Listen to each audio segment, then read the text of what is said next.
Is California really famous for these things? Why and how? Just the name brings images to mind. Hollywood lights, golden beaches, tech billionaires, palm trees swaying in the sun. But is California really all of that? Or is it something deeper, something most people never learn?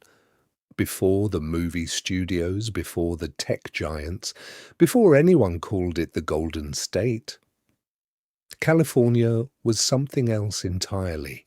Let's find out how it became what it is today, and whether the fame is actually deserved. Chapter 1. Before California was.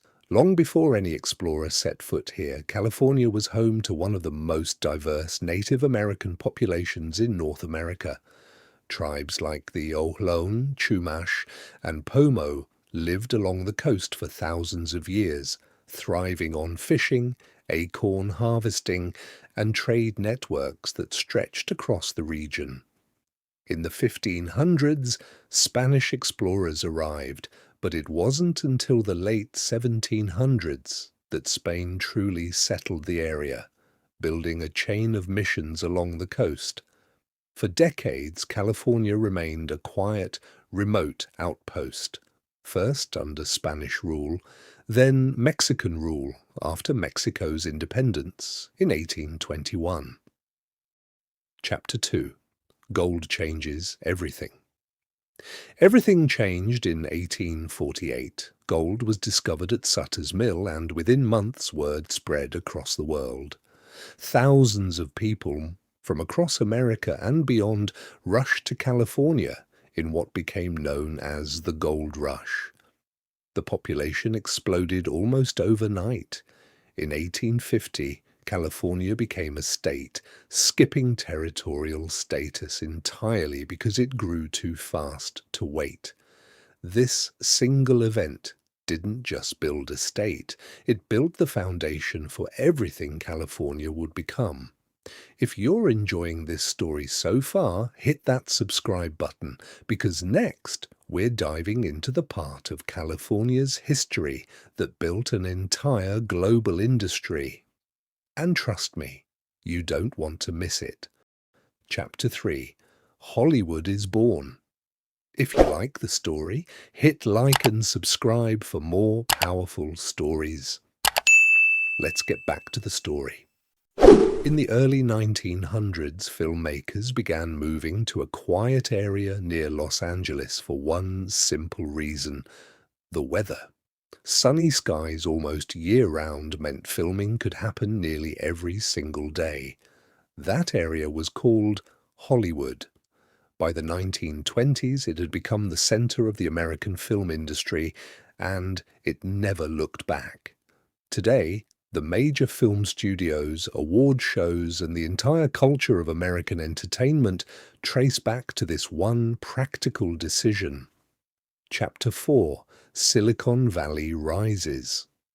Decades later, in the mid-20th century, a different kind of revolution was brewing south of San Francisco. Stanford University encouraged its engineering graduates to build companies locally instead of leaving the state. Companies like Hewlett-Packard and later Apple, Intel, and Google built their headquarters in what we now call Silicon Valley.